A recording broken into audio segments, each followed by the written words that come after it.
Bienvenidos al comentario del simulacro MIR número 20. Ya sabéis que lo normal, cuando empezamos a comentar un simulacro en un vídeo como este, lo que hacemos es empezar por un tema o bien desagradable, porque resulta muy difícil, o bien con alguna foto exigente, o con de alguna manera un tema complicado, aprovechando que estáis frescos. Bien, pues en esta ocasión nos vamos a superar. Hemos elegido un tema particularmente desagradable, un tema que no le gusta a nadie, o a casi nadie, así que si no estáis todavía preparados, tomaros un par de cafés, o lo que acostumbréis tomar para manteneros en buen estado de alerta, porque os va a hacer falta. Vamos a empezar con la pregunta número 23. La pregunta 23 vamos a ver que nos presentan un paciente con una pancreatitis aguda, con unos triglicéridos de más de 1000 y nos enseñan una foto donde aparece un plasma lechoso, un plasma lipémico. Después nos vamos a ir a la pregunta número 79, una pregunta parecida, pero que también nos viene bien revisar para solidificar un poco esos conceptos. Vamos a intentar simplificarlo en lo posible. ¿Qué es lo que ocurre con los triglicéridos una vez que se absorben en el intestino y se convierten en kilomicrones? ¿Qué es lo que ocurre cuando el hígado hace VLDL? ¿En qué se transforma después? Todo ese tipo de temas, que ya digo que no son muy agradables, pues algo hay que saber. Cada vez en el MIR están haciendo preguntas más agudas, preguntas más exigentes sobre ese capítulo, así que tenemos que prepararnos, si no al 100%, por lo menos tener unas cuantas ideas claras que aumenten la probabilidad de éxito en esas preguntas. Vamos a comenzar hablando sobre la ruta de los lípidos, qué es lo que ocurre cuando se absorben en el intestino, eso en primer lugar, y después vamos a ver qué sucede por parte del hígado, qué transformaciones puede hacer, en qué nos tenemos que fijar. Veamos, lo primero de todo, lo que sucede con los triglicéridos. Vamos a empezar por ahí, después ya se irán transformando en otras cosas, pero empezamos con los triglicéridos. Importante una cosa. Hay dos rutas a través de las cuales podemos obtener triglicéridos. Los triglicéridos los podemos absorber directamente de la dieta, ahora veremos algún detalle sobre eso, o también nuestro propio hígado los puede producir. Vamos a comenzar con la vía exógena, es decir, absorbiéndolos de la dieta, y después veremos la vía endógena, que es cuando el propio hígado los sintetiza él mismo.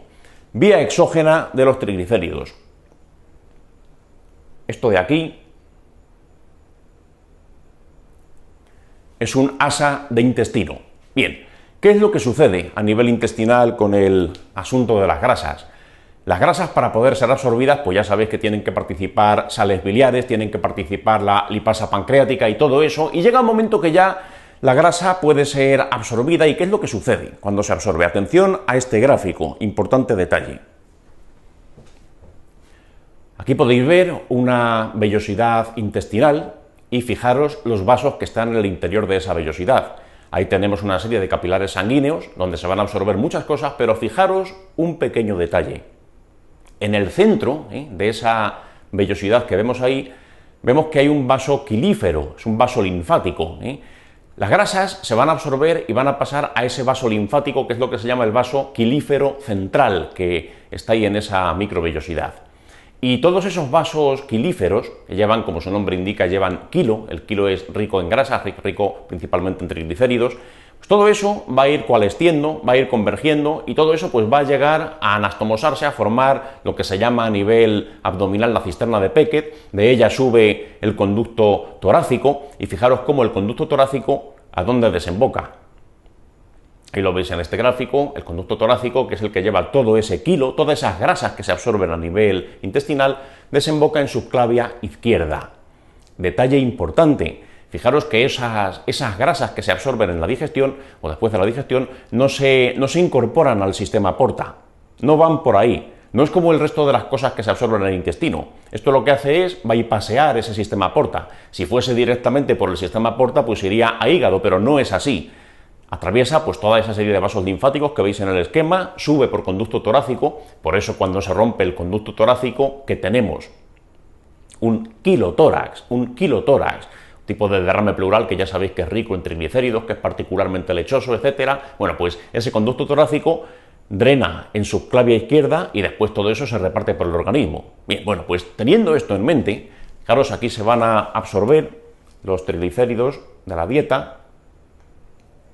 También un poquito de colesterol, proporcionalmente en la dieta hay muchos más triglicéridos que colesterol, como sabéis. Pues bien, eso se absorbe en esas microvellosidades, vaso quilífero central, etcétera. Y esto, una vez que llega a sangre, toma forma, cuidado, toma forma de kilomicrón. Kilomicrón. Cuidado, las grasas no circulan libres en sangre. Las grasas necesitan circular unidas a proteínas. Los kilomicrones, las VLDL, las IDL, las HDL, las LDL, todo eso son lipoproteínas. Y esas lipoproteínas, ¿qué es lo que hacen? Llevar las grasas allá donde deben ir. Por eso cada lipoproteína, pues por ejemplo los kilomicrones, van a tener una serie de apoproteínas en la superficie que digamos que son como etiquetas, como el código postal de un paquete de correos que le dice a dónde debe ir. Bueno, pues estos kilomicrones, como decíamos, son ricos en triglicéridos. La composición fundamental de un kilomicrón es esta, son triglicéridos, eso es casi todo lo que tienen, y hay una mínima proporción de colesterol.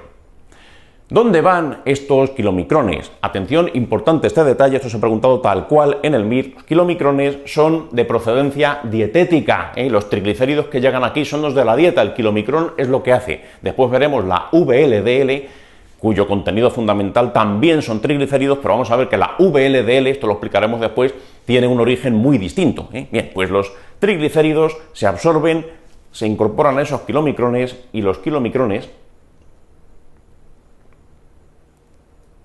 atención a dónde llegan, según este gráfico llegan muy arriba.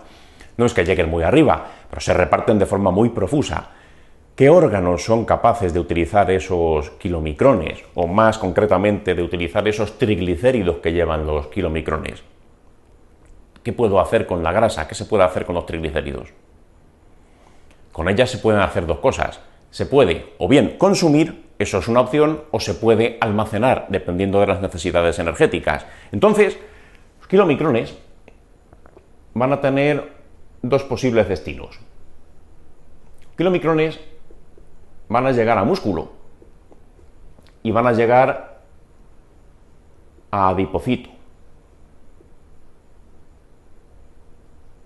Bueno, tenéis célula muscular, adipocito, con su núcleo excéntrico, su gran vacuola central. Bien, ¿qué sucede ahí? Atención, cuidado con esto porque hay que tenerlo muy claro. Hay que saberse muy poquitos nombres, muy poquitas apoproteínas y muy poquita historia aquí. Pero hay una que la tienes que tener clarísima. LPL. LPL, lipoproteín lipasa. Esto es fundamental que lo sepas. Tanto las células musculares como los adipocitos están provistos de lipoproteín lipasa. Esa enzima, LPL, esa enzima que está en ambos tipos celulares, es lo que permite que de estos triglicéridos yo pueda seccionar ácidos grasos, esos ácidos grasos se incorporen al interior o bien de músculo o bien de adipocito, se pueden quemar o se pueden almacenar, cada uno ya sabéis que hace una cosa distinta. Para eso hace falta LPL. Muy importante este concepto. Si yo no tuviese LPL, porque en mi familia, por el motivo que sea, pues tenemos una alteración genética que hace que mi LPL sea escasa o sea poco operativa, ¿qué dislipemia tendré como consecuencia de ese déficit de lipoproteín lipasa? Si no hay lipoproteín lipasa, estos kilomicrones no van a poder ceder los triglicéridos a estas células. Entonces, por ese motivo habrá una hipertrigliceridemia, eso es lo característico, hipertrigliceridemia. Kilomicrones se van a acumular y por tanto los triglicéridos se van a acumular y eso es lo que más va a abundar en sangre. Muy importante ese detalle, eso se preguntó en una ocasión. Bien, pues suponiendo que esto funcione correctamente, el EPL, eso hace que esos ácidos grasos pasen al interior de las células y lo que nos queda después de este viaje, lo que nos queda es aquello en lo que se ha transformado este kilomicrón. Si yo a este kilomicrón le quito triglicéridos, porque los voy a utilizar aquí, ¿en qué se convierte? Pues en una partícula residual, o también conocido como kilomicrón residual, coloquialmente, partícula residual o kilomicrón residual. Bueno, pues kilomicrón residual, ¿vale? Con eso nos entendemos, partícula residual. ¿Qué contiene este kilomicrón residual o partícula residual? Pues contiene triglicéridos, pero fijaros que ya proporcionalmente bastantes menos que antes. Estos triglicéridos que absorbí en la dieta se han utilizado aquí, se han almacenado o se han quemado. Lo que me queda es una partícula que tiene menos triglicéridos, la mayor parte de ellos pues han sido absorbidos arriba, quedan unos cuantos, y colesterol. Proporcionalmente, lo que aquí era insignificante, porque aquí al principio era casi todo triglicéridos y muy poquito colesterol, cuando se pierden aquí esos triglicéridos, pues lo que me queda es una proporción mayor de colesterol y más reducida de triglicéridos. Entonces, por eso aquí hay proporcionalmente menos triglicéridos, más colesterol. ¿Y qué hacen estos kilomicrones residuales? ¿Cuál es su destino final? ¿Dónde va esto? ¿Dónde acaba? Buena noticia, es el final de esta vía exógena de los triglicéridos termina aquí. ¿Dónde va?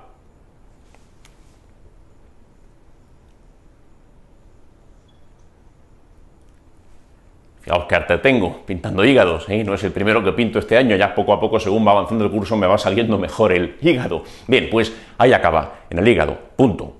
Ya veremos qué hace el hígado, eso es otra cuestión, eso lo veremos ahora. Pero bueno, la vía exógena no es tan complicada, la tienes, un pequeño detalle que añadir. Y un pequeño detalle que además puede ser significativo porque, igual que ya han preguntado el déficit de lipoproteína lipasa, te podrían preguntar otro déficit que tiene exactamente las mismas consecuencias, pero que es otro, es distinto, es otra entidad clínica diferente. Yo puedo tener un exceso de triglicéridos en sangre si la lipoproteína lipasa no funciona. Pero también podría tener exactamente el mismo efecto si estos kilomicrones no tuviesen la apoproteína que necesitan para llegar aquí. Ya hemos dicho antes que todo lo que son las proteínas estas que transportan lípidos, las lipoproteínas, tienen una serie de apoproteínas en la superficie que son como el código postal de un paquete de correos que le dice a dónde hay que llevarlo. Bueno, pues, ¿cuál es el código postal que hace que esto llegue aquí y pueda interactuar con esta lipoproteína lipasa, con estas células y pueda entrar dentro de ellas? Una apoproteína que se llama C2. La apoproteína C2, que la tienen los kilomicrones, se llama C2. Si yo no tengo C2, no puede haber interacción con la lipoproteína lipasa y por tanto no pueden ser aprovechados. ¿Qué pasa si a mí me falta C2? Exactamente lo mismo que si me falta lipoproteína lipasa. Lipoproteína lipasa y C2 son necesarias, tienen que funcionar ambas cosas correctamente para poder emplear esos triglicéridos procedentes de la dieta y meterlos en las células a las que van destinados. Que por eso, muy importante, ya sabes, dos causas de hipertrigliceridemia familiar. Si en mi familia, por el motivo que sea, la LPL es deficitaria o es disfuncionante o no tenemos C2, la consecuencia va a ser la que hemos dicho, que estos kilomicrones van a seguir flotando en sangre, voy a tener hipertrigliceridemia y a lo mejor me da, como el de la pregunta, una pancreatitis aguda, porque ya sabes que una hipertrigliceridemia salvaje predispone mucho a una pancreatitis aguda. Y más cuanto más alta es esa hipertrigliceridemia. Ese es el riesgo principal de tener los triglicéridos sumamente altos. Los triglicéridos altos no revisten especialmente mucho riesgo cardiovascular. Por supuesto lo elevan un poquito, pero lo importante realmente, cuando hay muchísimos triglicéridos, es eso, el riesgo de pancreatitis aguda. Bien, bueno, pues ahí lo tenéis. El déficit de esto y el déficit de esto hacen la misma cosa. Muy importante, eso tiene trascendencia porque se ha preguntado en el MIR. Termina en hígado, como decíamos, y ahora nos vamos a la otra vía. Hay otra vía endógena de los triglicéridos. Cuidado con este detalle. La pinto para no equivocarnos de color azul. Vamos a ver. El hígado sabe hacer muchas cosas. Sabe eliminar sustancias, sabe transformar sustancias. Hay cosas que incluso las puede llegar hasta almacenar. Bien, pues vamos a ver. Aquí, a nivel intestinal, otra cosa que se absorbe son los hidratos de carbono. Los hidratos de carbono sí que siguen la ruta habitual. Eso se absorbe, los capilares de las vellosidades intestinales, eso va a acabar llegando al sistema porta y eso va a llegar directamente a hígado. No es como la imagen que mostrábamos antes de lo de las grasas, que eso va al vaso pilífero central, etcétera, conducto torácico y va y pasea el hígado. No, esto no. Los hidratos de carbono, eso sí que se incorpora al sistema porta, llega a hígado y, muy importante, cuando yo consumo en dieta carbohidratos en exceso, si de esto hay mucho, ¿qué es lo que hace el hígado con ellos? Almacenar energía en forma de carbohidratos no es una cosa muy lógica. Algo hay almacenado en forma de carbohidratos, ya sabéis que existe el glucógeno, por supuesto, pero abulta mucho, ocupa mucho espacio. Para almacenar una cosa que abulta mucho espacio sería más ingenioso buscar un almacenamiento que ocupe menos espacio. ¿Qué es lo que hace? Transformarlo en lípidos. Una gota de hidratos de carbono contiene menos energía que una gota de lípidos. Se almacenan más calorías en menos espacio utilizando lípidos. Por ese motivo, lo que hace el hígado, estos carbohidratos que consumo en exceso en la dieta, los transforma ¿en qué? En triglicéridos, Y esos triglicéridos, cuidado, estos triglicéridos van a circular en forma de VLDL. Contenido fundamental de la VLDL es eso, triglicéridos.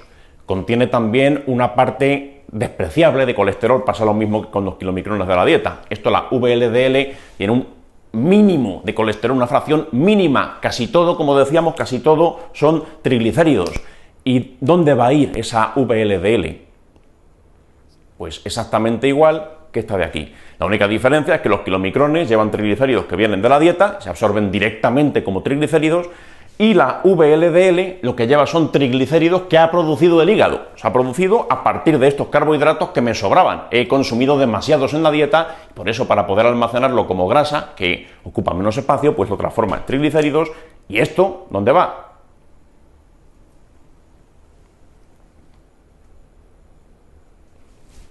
Exactamente al mismo sitio. La VLDL también tiene esa famosa apoproteína C2, exactamente igual que los kilomicrones, esa la comparten, y gracias a esa apoproteína C2, esto llega aquí, se encuentra con la lipoproteína lipasa, interactúan esa C2 con esa lipoproteína lipasa, son como la llave y la cerradura, y lo que hacen es aprovechar esos triglicéridos, van al interior de célula muscular o al interior de adipocito, que proceda, y lo que nos queda después, ¿cómo se llama? ¿Qué nos queda después? Lo que nos queda después tiene que ser algo bastante parecido a esto de aquí. ¿Qué le pasaba a un kilomicrón residual? Pues el kilomicrón residual era más o menos como el original. La diferencia es que, claro, el original tenía proporcionalmente mucho triglicérido y muy poco colesterol, y después proporcionalmente había menos triglicéridos y más colesterol. No es que esto tenga ahora más colesterol que se ha generado de la nada, no, es que el que traía ahora proporcionalmente pues representa más porque ha perdido triglicéridos. Bueno, pues lo que venga aquí a continuación, en lo que se transforme esta VLDL, tiene que ser algo similar. Tiene que ser algo que tenga proporcionalmente menos triglicéridos y proporcionalmente más colesterol. ¿Cómo se llama eso? IDL.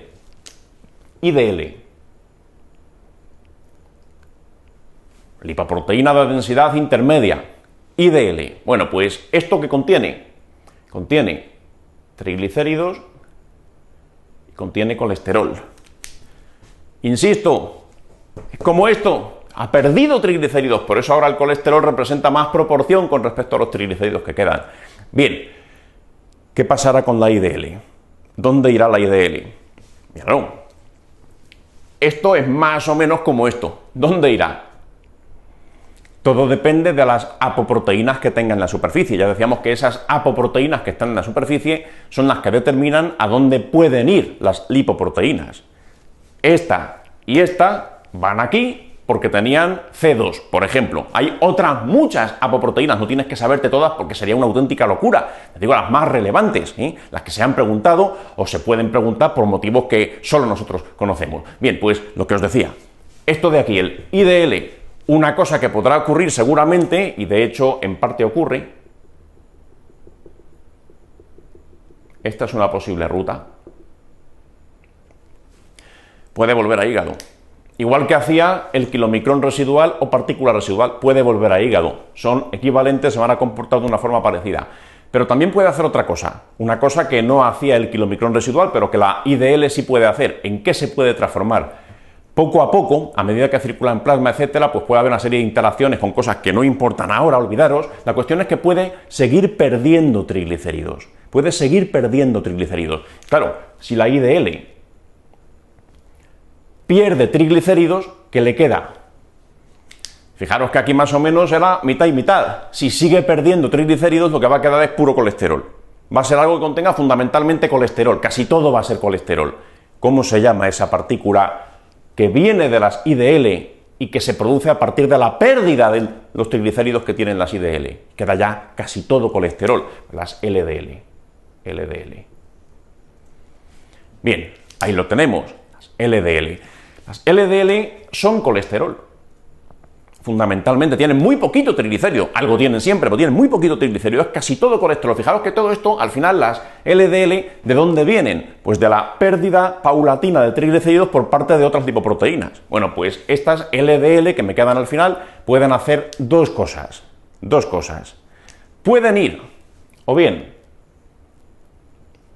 a tejidos periféricos, pueden ir allá donde sea necesario el colesterol. Órganos que necesitan mucho colesterol, pues por ejemplo las suprarrenales, necesitan mucho colesterol. Ya sabéis que el colesterol es, digamos, el sustrato a partir del cual se produce ¿qué cosa? Las suprarrenales a partir del colesterol hacen aldosterona, hacen cortisol, hacen andrógenos suprarrenales, ahí va a ir el colesterol y se va a consumir. ¿Dónde más hace falta colesterol? Pues en las gónadas. Hormonas esteroideas, testosterona, estradiol, todo eso pues se fabrica a través del colesterol. ¿Dónde más puede ir el colesterol? Al sistema inmune y también se consume colesterol, etcétera, donde sea. Pero también a tejidos periféricos, si hay una cantidad excesiva de LDL, también se puede depositar donde no debe. Por ese motivo se puede depositar bajo el endotelio de las arterias y formar a largo plazo pues placas de ateroma. Ese es el problema de las LDL, como sabéis de sobra. Puede ir a tejidos periféricos o puede ir a hígado, puede volver a hígado. El hígado tiene receptores para LDL, importante detalle, tiene receptores para LDL. ¿Por qué insisto en esto? Hay una medicación que se utiliza para controlar la hipercolesterolemia, que es lo que más se emplea para tratar un exceso de colesterol en sangre. Hay muchas cosas, pero lo que se usa fundamentalmente son estatinas, estatinas. ¿Qué hacen las estatinas? ¿Por qué las estatinas son eficaces para reducir el nivel de colesterol LDL? ¿Por qué hacen eso? Hay varios mecanismos, no vamos a entrar en todos. Te pueden preguntar cuál es exactamente la enzima sobre la que actúan, que es la HMG coenzima A reductasa o hidroximetilglutaril coenzima A reductasa. Esa es la enzima limitante en la síntesis hepática de colesterol endógeno. Bueno, pues esa enzima la inhiben. El hígado va a ser menos capaz de producir colesterol. Eso es uno de los mecanismos que tiene. Y otro mecanismo que tiene, que es el que nos interesa aquí por el asunto este, el LDL hemos dicho que puede regresar a hígado. ¿Qué necesitará para poder regresar a hígado? Que este hígado tenga receptores para estas LDL. Bueno, pues las estatinas, indirectamente, una de las cosas que hacen es que aumentan el número de receptores que tiene el hígado para las LDL. Entonces, ¿qué es lo que pasa? Si yo consumo estatinas, mi hígado compite más con los tejidos periféricos. Esto puede ir a tejidos periféricos y quedarse allí o depositarse bajo el endotelio de una arteria, o puede volver a hígado. Cuantos más receptores para LDL tiene el hígado, más va a volver a hígado y después él sabrá qué hace con ese colesterol que vuelve. Por cierto, ¿qué hace con ese colesterol que vuelve? El hígado es un órgano que es capaz de eliminar directamente colesterol. ¿Cómo lo hace? Lo puede transformar en sales biliares y utilizarlo pues, para eso, para la digestión de otras grasas. Sabéis que las sales biliares pues, se sintetizan de esa manera, a partir son derivados del colesterol y contienen incluso colesterol puro. La propia bilis, hay colesterol puro. Se puede eliminar colesterol directamente sin transformar a través de la bilis. Por eso en vías biliares se pueden tener cálculos de colesterol, lógicamente. Cuanto más colesterol se elimine, claro. Por ese motivo, acordaos, una pregunta de MIR de aparato digestivo o en cirugía general, no me acuerdo en qué bloque cayó, preguntaban sobre la litiasis biliar. ¿Cuál es el paciente típico con litiasis biliar? ¿Varón o mujer? Típico, una pregunta muy habitual. Mujer, va a ser más mujer que varón, es más frecuente, la colelitiasis es más frecuente en mujeres que en varones. ¿Por qué motivo? Pues muy sencillo. ¿Qué hacen los estrógenos? Los estrógenos influyen sobre todo este metabolismo lipídico y uno de los efectos que tienen los estrógenos es que hacen que yo sea más capaz de eliminar colesterol a través de la bilis. El sexo femenino es más capaz de eliminar colesterol a través de la bilis, lo cual puede estar bien por un lado, porque digamos que pierdo ese colesterol que me sobra y por eso pues las LDL a lo mejor no van a estar tan altas, pero tiene la parte fea, y es que al eliminar más colesterol a través de la bilis, pues estoy más predispuesto a tener cálculos biliares de colesterol, que yo prefiero tener cálculos biliares de colesterol que tener arteriosclerosis a los 45 años, como puede ocurrirle a un varón y a una mujer rara vez le ocurre. Pues uno de los motivos es ese acordado. Los estrógenos aumentan la excreción biliar de colesterol. Bueno, pues lo que decíamos, los LDL o bien a tejidos periféricos o bien regresan a hígado. Acordaos que las estatinas influyen en esto, hacen que vuelva más a hígado y después ya lo eliminará él a través de las secreciones biliares. Bien, pues esto es necesario. Ya sé que esto es duro, ya sé que esto es algo que se te va a olvidar pasado mañana, pero teniendo un poquito de idea, pues hay preguntas como esta, como la 23 o preguntas como la 79, que te pueden empezar a resultar un poquito más lógicas. Fijaros la 23. La 23 es la de la imagen del plasma lechoso, que veíamos antes. Cuando veáis un plasma así, o digo, lo mismo que en neumología, cuando te enseñan un kilotórax, ¿cómo se ve? Pues color como lechoso, como blanquecino, porque es muy abundante en triglicéridos. Y aquí, fijaros, nos dicen que, bueno, pues tiene esa imagen que hemos visto y viene a dermatología, porque tiene pápulas de pequeño tamaño, amarillas rojizas, consistencia dura, no dolorosas por todo el cuerpo, aunque sobre todo en codos. Se interroga al paciente, dicen que no le produce ningún tipo de manifestación clínica, empieza en dermatología, pero claro, ese color amarillento o amarillento rojizo pues delata de qué estamos hablando. Estas partículas que tiene, esas pápulas que están por ahí diseminadas, no son otra cosa que depósitos lipídicos, hablamos de santomas. Bien, y nos dicen, y esto es lo que realmente nos ayuda, fijaros el plasma, olvidaros de las manifestaciones dermatológicas, esto es un despiste, esto es para hacer la pregunta un poco más larga. Te enseñan ese tubo, te enseñan que tiene una glucosa de 107, creatinina normal, colesterol total 205, atención a esto, LDL no calculable, cosa más rara, LDL no calculable, ahora veremos por qué no es calculable, y a continuación dicen triglicéridos 1125, bueno, este posiblemente sea candidato a campeón del mundo en elevación de triglicéridos, más de 1000, esto es una auténtica salvajada. ¿Qué le pasa a este hombre? No sé lo que le pasa, pero muy probablemente con una elevación de tal calibre y sin ningún antecedente de interés, no consume ningún fármaco, no te han dicho que abuse de alcohol ni nada de eso, pues lo que más seguramente le pasa que o le falta lipoproteína lipasa o le falta apoproteína C2. ¿Y por ese motivo qué ocurre? Pues que se le van a acumular los kilomicrones con sus consiguientes triglicéridos, se le van a acumular las VLDL con sus consiguientes triglicéridos y eso pues le va a hacer daño, le va a producir una pancreatitis. Y de hecho, después veremos en la pregunta número 79 algo muy parecido, algo relacionado con el tema. Bien, pues aquí nos dicen además que tiene un calcio de 9, que es normal, un potasio de 4, que es normal, y un sodio de 127. Esto, la analítica de este señor es un poco peculiar. No solamente porque tenga 1100 de triglicéridos, que es muy peculiar. Aquí hay un par de cosas que no encajan. LDL no calculable. Han podido calcular el colesterol total, han podido calcular el HDL, pero el LDL sale que no se puede calcular con exactitud. ¿Por qué? Importante enseñanza de esta pregunta. Cuando hay en sangre una cantidad enormemente elevada de triglicéridos, te puede falsear ciertas determinaciones. Puede hacer que no puedas calcular el colesterol fraccionado, cuánto es LDL. Eso es una de las cosas que pueden suceder cuando hay mucho triglicérido, porque esos lípidos, los triglicéridos, pueden dificultar el cálculo de otros lípidos como el colesterol. A nivel de laboratorio, pues artefacta, dificulta esa medida. O también te puede falsear el sodio, importante detalle. Este señor seguramente no tendrá una anatremia de 127, como nos cuentan aquí. Esto es lo que se llama una pseudohiponatremia. En presencia de una hipertrigliceridemia muy importante, puede ser que el sodio te salga falseado a la baja. Es otra de las cosas que ocurren cuando hay un plasma lechoso. Eso es complicado operar con él a nivel de laboratorio. Así que cuidado, no hagáis ni caso a esta hiponatremia aparente, porque es por los triglicéridos que tiene el paciente. Pseudohiponatremia por hipertrigliceridemia. ¿Qué más cosas puede falsear el hecho de tener muchos triglicéridos en sangre? Esto lo preguntaron una vez en el MIR, mucho cuidado. En la pancreatitis aguda, pues ya sabéis que una de las enzimas que se eleva y que siempre se pide a nivel de laboratorio, pues es la amilasa. Bien, pues cuidado con esto. Si yo tengo una pancreatitis con mucha hipertrigliceridemia, en algunos pacientes la amilasa sale normal. Falsamente normal. ¿Por qué? Porque en presencia de abundantes triglicéridos es más complicado medir la amilasa con exactitud. A veces no se falsea y directamente pues te sale alta, que es como tiene que estar, porque estamos ante una pancreatitis aguda. Pero hay veces, cuidado, que te puede engañar. La pancreatitis de la hipertrigliceridemia puede cursar con amilasas falsamente normales. Cuidado con eso porque una vez cayó, os decía. Bien, pues aquí, con respecto a esto, pues ya lo tenemos bastante claro. Dice, con respecto a la patología que usted sospecha, ¿cuál sería la opción incorrecta? Pues, ¿qué hay que sospechar aquí?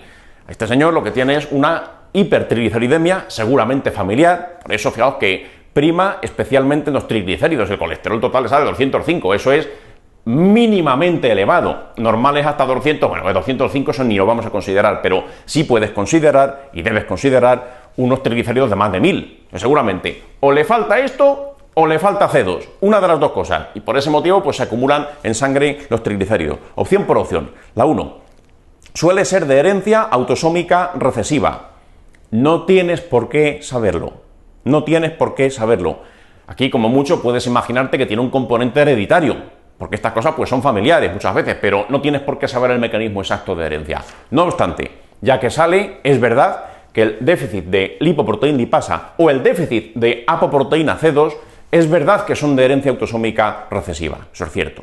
Pero bueno, eso lo podías dudar. 2. No es raro que el paciente asocie hepatoesplenomegalia.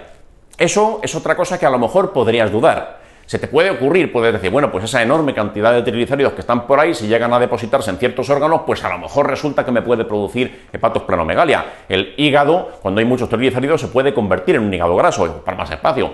El bazo, en presencia de un plasma lipémico que es menos fluido, es un poco más viscoso, pues a lo mejor atrapa más células, porque para eso está el bazo, para atrapar células alteradas.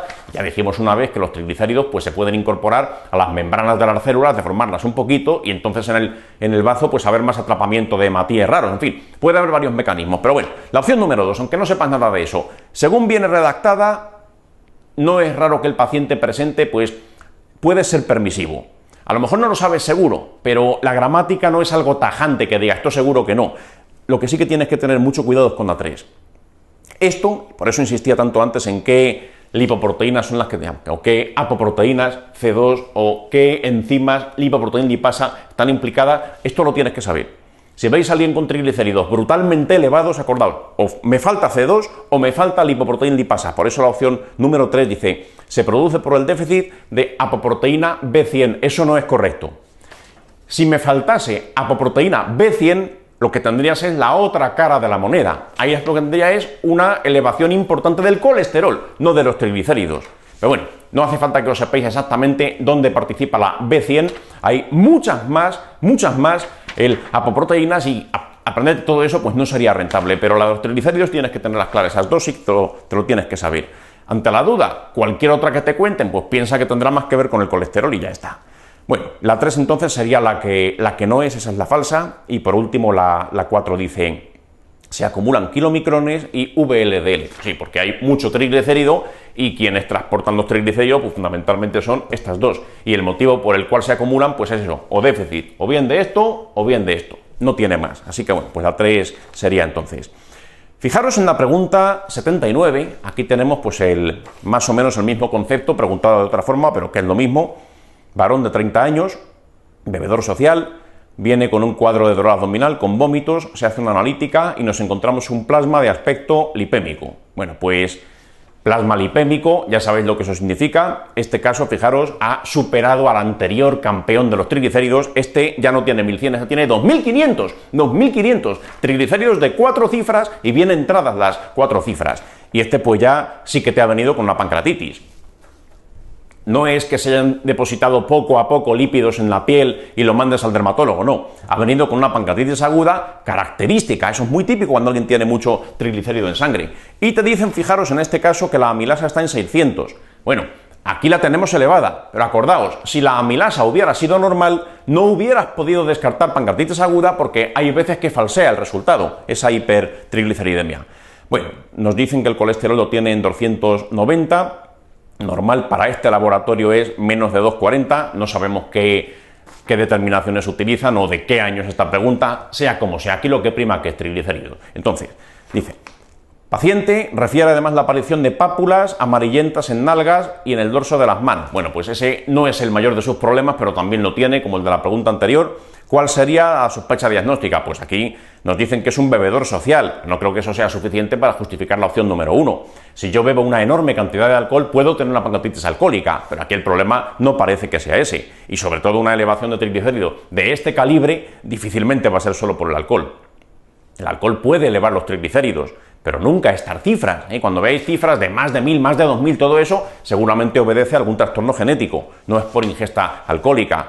Puede elevarse, pero no tanto. Después, la 2, déficit de lipoproteína lipasa, pancreatitis secundaria a hiperquilomicronemia. Pues sí, pues tendrá mucho de esto, porque no está la enzima, que es la llave para que entre en el músculo y en tejido adiposo, así que la 2 sería la correcta. Dice la 3, hiperlipemia secundaria a porfiria aguda intermitente. No tiene una porfiria aguda intermitente. Ya vimos hace tiempo en un vídeo cómo cursa una porfiria aguda intermitente. Hay alteraciones neurológicas, eso es lo que te van a contar, y aquí pues no las tiene, no tiene por qué pensarse en la opción número 3.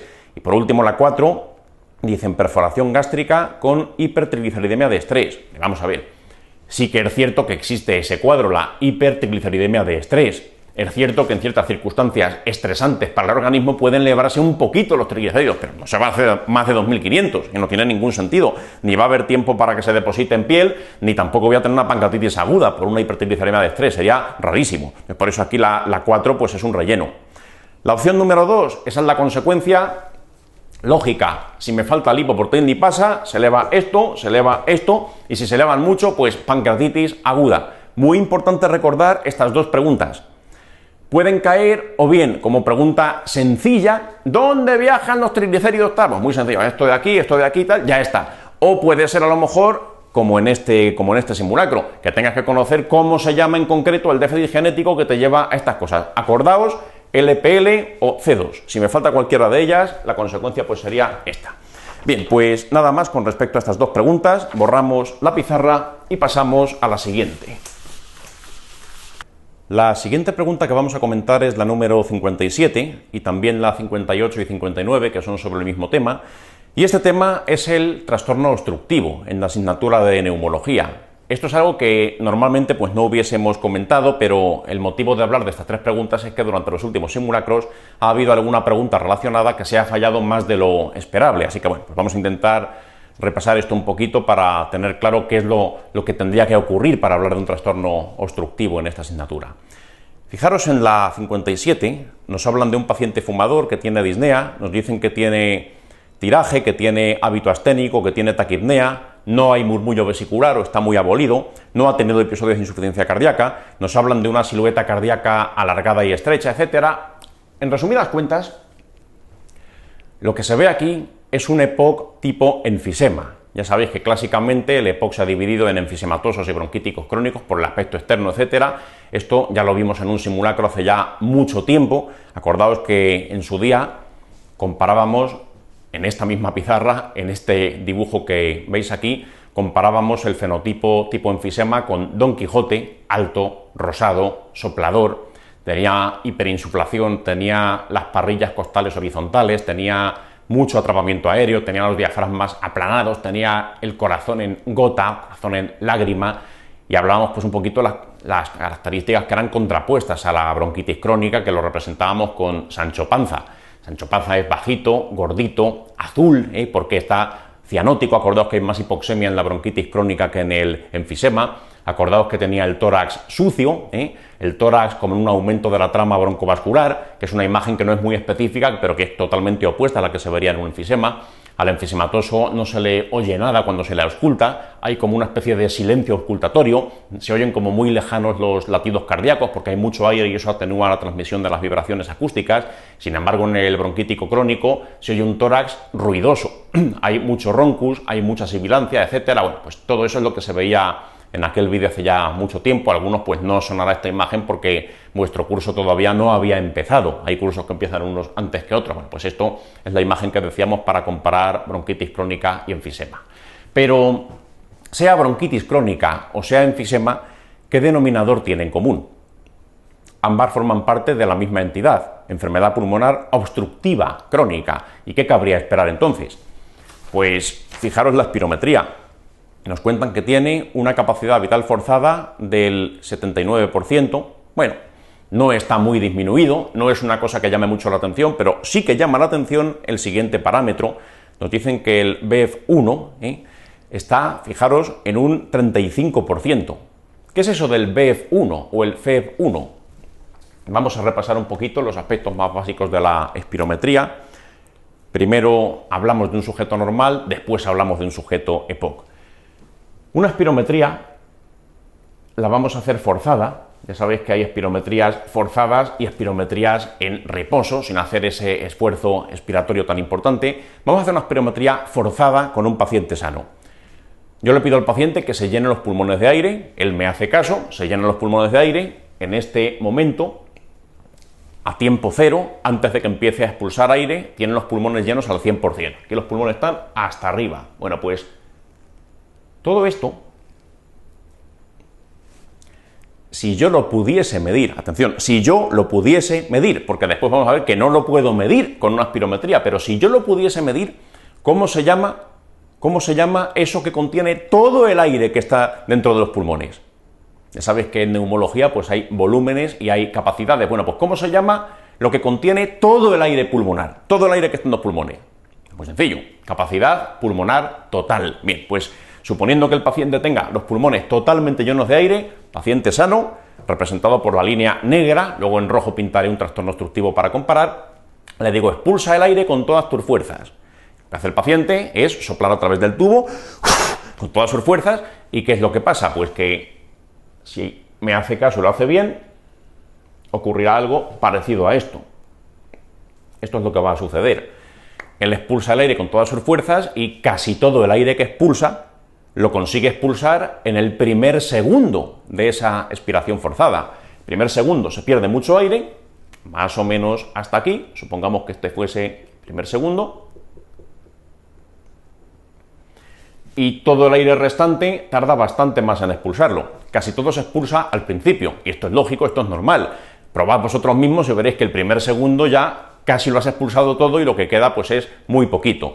Y llega un momento que ya, por más fuerza que hace y por más tiempo que pasa, pues ya no puede expulsar más, ahí se queda. Fijaros, importante detalle, de todo el aire que contiene el pulmón,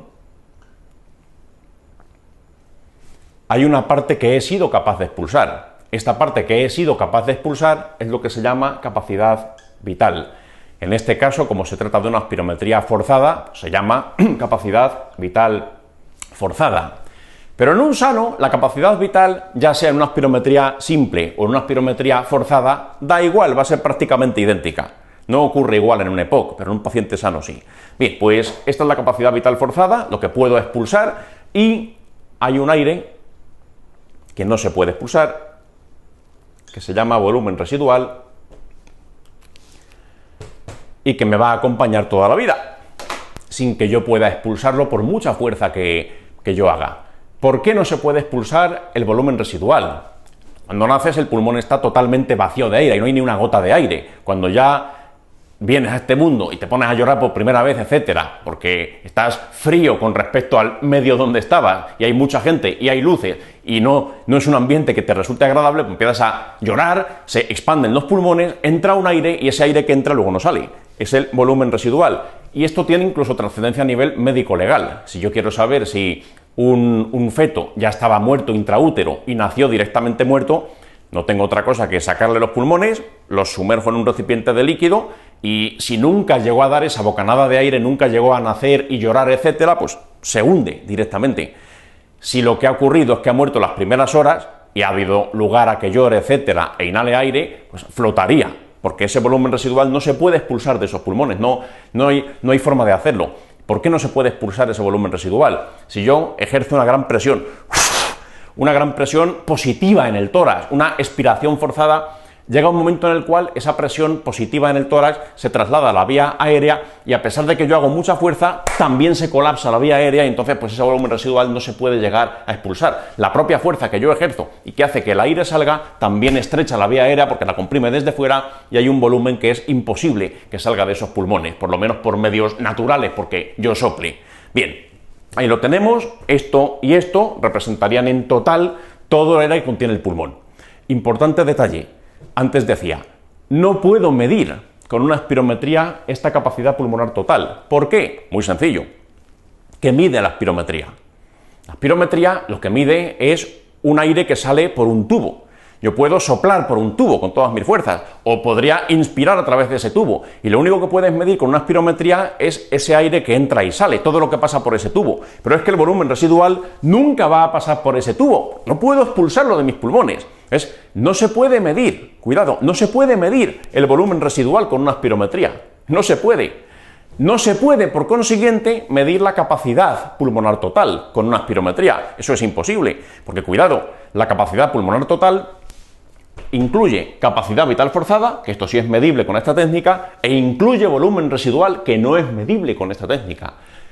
Si quiero medir volumen residual y por consiguiente la capacidad pulmonar total, ya necesitaría otras técnicas, como una pletismografía corporal. Eso sí que me permite medir volúmenes pulmonares estáticos, como el volumen residual, y todo lo que lo contenga, como la capacidad pulmonar total. Cuidado con ese detalle, ¿eh? La espirometría tiene sus limitaciones. Sí puedo medir de aquí para arriba, pero no de aquí para abajo. Volumen residual no es medible con una espirometría forzada, ni con la otra tampoco, insisto, pletismografía corporal o técnicas similares. Bien, pues este paciente, como decíamos, esto es todo lo que ha expulsado, capacidad vital forzada, y en el primer segundo nos damos cuenta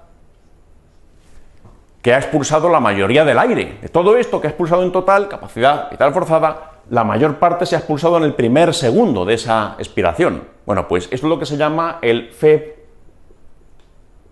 FEP1, volumen expiratorio forzado en el primer segundo. Bien, entre estas dos magnitudes, esta y esta, hay una proporción, por así decir, correcta, que es lo que se llama el índice de Tifenot. Pero antes de meternos en formulismos y en historias, piensa en ello conceptualmente. ¿Qué te he dicho que ha ocurrido? Si tú soplas con todas tus fuerzas a través de un tubo, en el primer segundo has expulsado casi todo el aire que tenías en los pulmones, o por lo menos casi todo el aire que has podido expulsar, que se llama capacidad vital forzada. Bien, pues eso es un 80% aproximadamente. Si yo divido ese FEP1 entre capacidad vital forzada, esto en un paciente sano aproximadamente me sale 0,8. ¿Qué significa eso? Significa que en un paciente sano, de todo el aire que yo soy capaz de expulsar, el 80% se expulsa en el primer segundo de esa aspiración forzada. Bien, pues ese es el índice de Tifenot normal. ¿Qué ocurre cuando yo tengo un trastorno obstructivo? Atención a esto. El trastorno obstructivo lo que representa es una dificultad para expulsar el aire. La obstrucción es a la salida del aire, no a la entrada de aire en el pulmón. Lo difícil es expulsarlo del pulmón. ¿Por qué? Por diferentes motivos. Tengo una bronquitis crónica donde los bronquios están llenos de moco y hay hiperplasia de la muscular y la luz se ha estrechado. Porque soy un asmático en crisis y la luz se ha estrechado. O porque tengo pues, un enfisema y resulta que he perdido retracción elástica y entonces pues, es muy complicado expulsar porque se me colapsan las vías en la aspiración forzada. Cada uno por un mecanismo distinto, pero el denominador común de estos trastornos es que me cuesta expulsar el aire. Y lo pinto en rojo. Un paciente que tiene un trastorno obstructivo, le digo, a ver hijo, llénate los pulmones de aire. Se los llena perfectamente, en eso no hay ningún problema. Puede hacerlo y ahora le dice, y ahora expúlsalo con todas tus fuerzas. Y ahí es cuando ya no lo hace tan bien. Lo que ocurriría con un paciente con una enfermedad obstructiva es esto. Expulsa, pulsa. Fijaros que esto no es igual. Esto no es igual. Y ya no puede expulsar más. La verdad es que me he pasado, le he puesto un nivel de obstrucción considerable. Ahora veremos por qué. Pero bueno, un ejemplo muy exagerado para que se aprecien bien las diferencias. ¿Qué diferencia hay con la otra curva? Pues en primer lugar, fijaros que esta línea roja, esta es su capacidad vital forzada. Esto es lo que ha sido capaz de expulsar en total. Fijaros que ha sido capaz de expulsar menos aire que el paciente sano. ¿Y eso por qué? Aquí tenéis la explicación. En una enfermedad obstructiva, sobre todo cuando ya hay una obstrucción grave y con el paso del tiempo ya empieza a haber atrapamiento aéreo, el volumen residual puede crecer. Puede ser que ese volumen residual ya no sea como al principio, que era una cosa pequeña, no. Cada vez es mayor, mayor, mayor, porque cada vez tengo más dificultad para expulsar el aire de los pulmones. Cuando hago una expiración forzada se me colapsan pronto las vías respiratorias y por eso pues hay un volumen de aire que no puedo expulsar, que si para ti era pequeño, pues para mí cada vez es mayor y mayor será cuanto más grave sea mi atrapamiento aéreo, mi enfermedad pulmonar obstructiva crónica en este caso. ¿Qué pasa también? Aparte de que la capacidad vital puede mermarse porque crece el volumen residual, otra cosa que puede ocurrir es esto. Fijaros lo que ocurre en el primer segundo. Si yo me voy aquí al primer segundo, veo que el de la línea roja, en el primer segundo ha expulsado bastante poco, bastante menos que un paciente sano. ¿Y esto por qué? Porque tiene una dificultad para expulsar el aire. En eso consiste un trastorno obstructivo. Un trastorno obstructivo es una dificultad para la expulsión del aire, al contrario que un trastorno restrictivo. Un trastorno restrictivo, lo difícil es introducir aire. Ejemplo de enfermedad obstructiva, pues ya hemos visto varios, el EPOC, el asma, etc. Ejemplo de enfermedad restrictiva. Típico ejemplo de libro de enfermedad restrictiva. Bueno, pues la fibrosis pulmonar idiopática. ¿Qué pasa en la fibrosis pulmonar idiopática? La fibrosis pulmonar idiopática, lo que ocurre es que tengo pues un montón de fibras colágenas que están proliferando en el intersticio pulmonar y al final, ¿qué pasa? Que el pulmón se endurece, se hace más rígido, se hace más pequeño, no se puede expandir correctamente. Por eso un paciente con una enfermedad restrictiva vas a tener pulmón pequeño y los volúmenes van a estar todos encogidos, pero proporcionalmente van a ser más o menos correctos. Una persona con una enfermedad como esa, como la fibrosis pulmonar idiopática, pues puede ser que el pulmón sea pequeño, puede ser que la capacidad vital forzada sea pequeña, pero el FEV1 será proporcionalmente igual de pequeño y el índice de tífeno te va a salir más o menos como en un sano, un 80%, incluso a veces te sale incluso un poquito más de un 80%. Pero ¿qué pasa en una obstrucción? En una obstrucción, fijaros, en el primer segundo he sido muy poco capaz de expulsar aire, prácticamente no he expulsado nada. Si yo comparo esto de aquí con esto de aquí, no me sale un 80%. Esto no es el 80% de esto. Esto como mucho es un 50%. De todo lo que ha podido expulsar capacidad vital forzada, en el primer segundo ha expulsado un 50%. Luego el índice tífeno, característico, en una persona con un trastorno obstructivo te va a salir reducido. Te va a salir por debajo de 0,8. Incluso para estar más seguro y para tenerlo más claro, se suele usar como punto de corte pues menos de 0,7. Ahí sí que ya no hay duda que hay un cierto grado de obstrucción. Importante detalle, se compara esto de aquí con esto de aquí y con eso te haces una idea de si hay obstrucción o no hay obstrucción. Es un parámetro que se utiliza mucho y se pregunta mucho. Cosas que tienes que recordar, por tanto, del trastorno obstructivo. Dificultad para expulsar aire. Ese es el concepto. Y como me es difícil expulsar aire, puede crecer con el tiempo el volumen residual. Va a disminuir el FEV1 en relación con la capacidad vital forzada y por eso el tífeno pues me va a salir por debajo de los límites que se aceptan como normales. Entonces por eso aquí, este paciente, me dicen ¿cuál es falsa? Vamos a ver opción por opción. Dice la 1, puede presentar un aumento de la capacidad pulmonar total. Atención a esto. Eso puede suceder. Puede ser que un paciente con una enfermedad pulmonar tenga los pulmones más grandes que un sano. Pues perfectamente. ¿Dónde ocurrirá eso? Típico en los trastornos obstructivos. Típico cuando hay mucha retención de aire como en un enfisematoso. ¿Por qué? Pues porque, claro, si cada vez el volumen residual crece más, ¿qué va a ocurrir? Pues lo que pone aquí, crece el volumen total de pulmones, o crece más propiamente, es como se llama, la capacidad pulmonar total, a expensas del volumen residual, no de la capacidad vital. La capacidad vital va a ser la misma o cada vez menos, va a ir reduciéndose porque el volumen residual se la va comiendo, pero como efecto neto puede ser que tu pulmón sea más grande si tienes un trastorno obstructivo.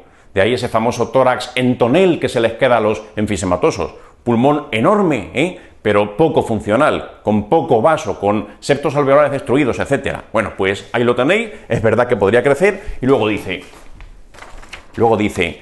y una disminución del FEV 25-75%. El FEV 25-75, atención, esto lo preguntaron una vez en el MIR, son los flujos mesoexpiratorios.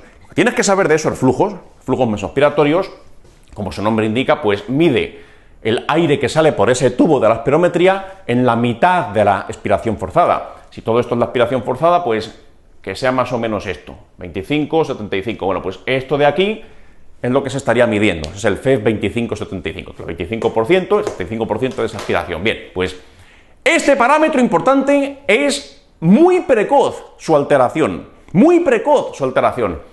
Simplemente el hecho de fumar sin tener ninguna patología pulmonar diagnosticada, fumo, pero no tengo EPOC diagnosticado, ni cumplo criterios, ni nada de eso, un fumador sano, solamente por el mero hecho de fumar, ya es muy probable que tengas alguna alteración en el FEV 2575. Es muy precoz esa alteración, sin que determine ninguna patología objetivable, pero es lo primero que se altera en la espirometría cuando una persona fuma.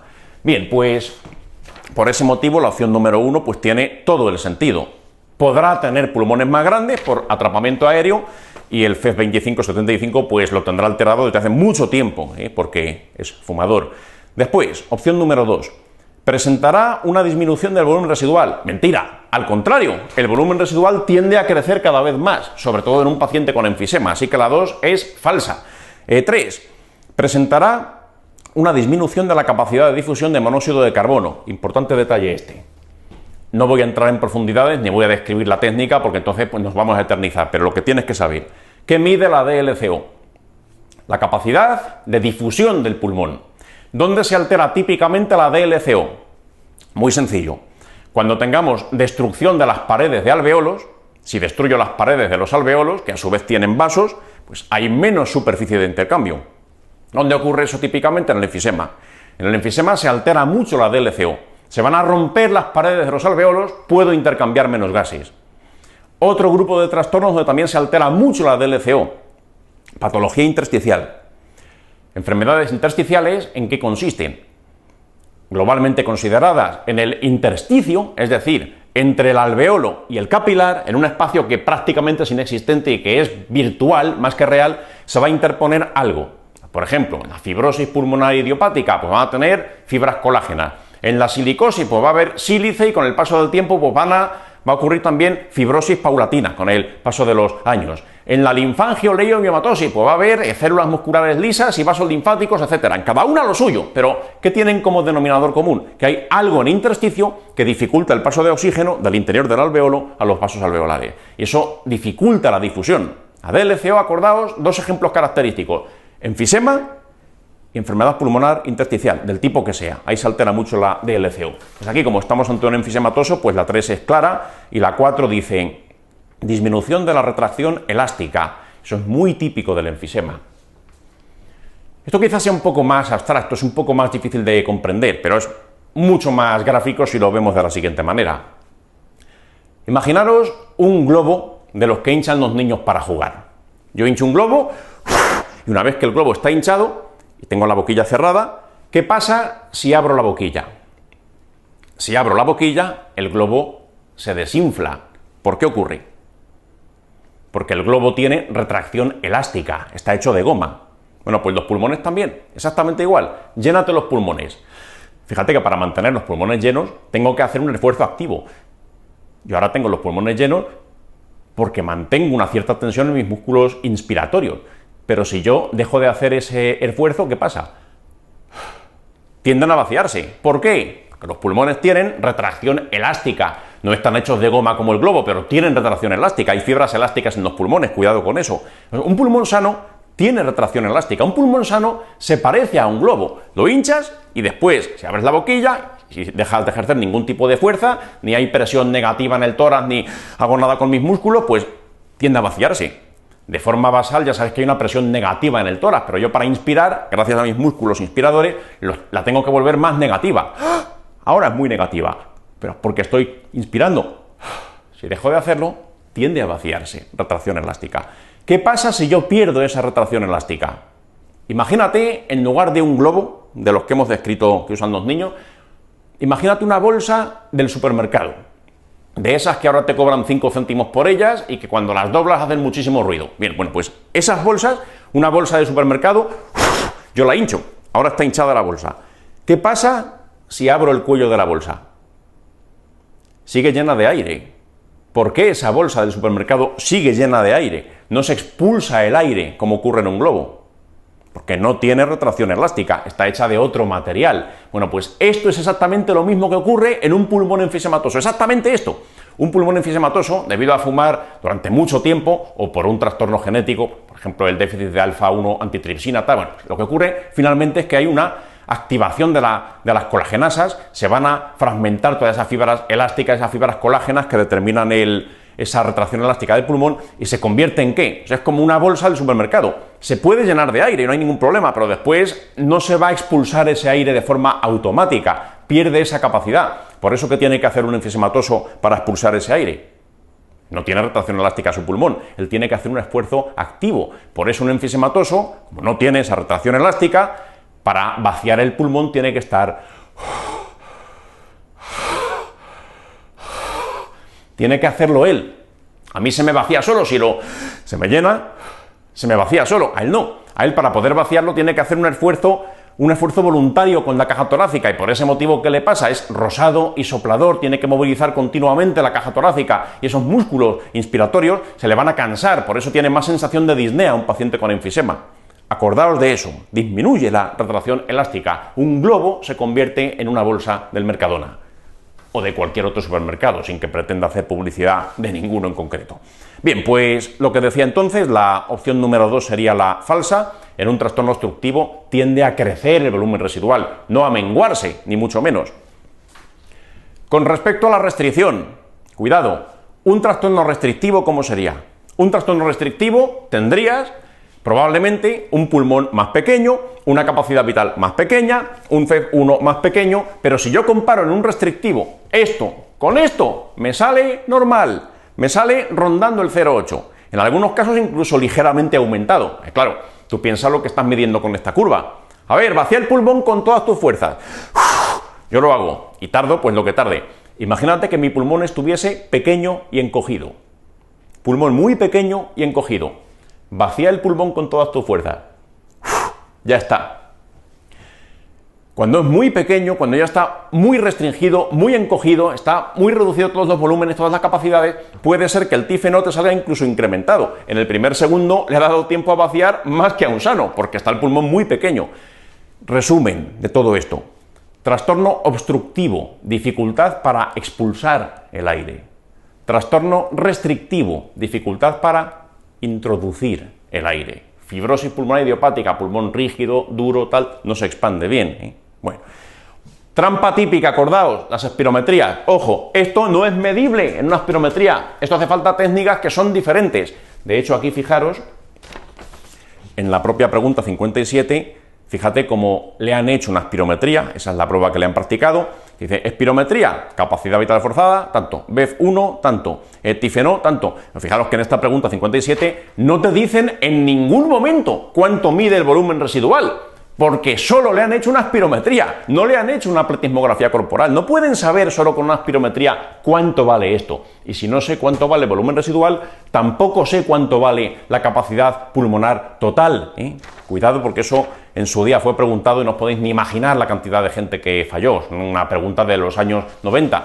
¿Cuál de estas 5 opciones no se puede medir con una espirometría? Había 4 cosas que sí, una de ellas era volumen residual o capacidad. Mucha gente, aunque ahora parezca increíble porque insistimos mucho en ello en las clases tal y en el libro, mucha gente eso pues no se lo sabía. Y eso fue una pregunta bastante fallada en aquella convocatoria.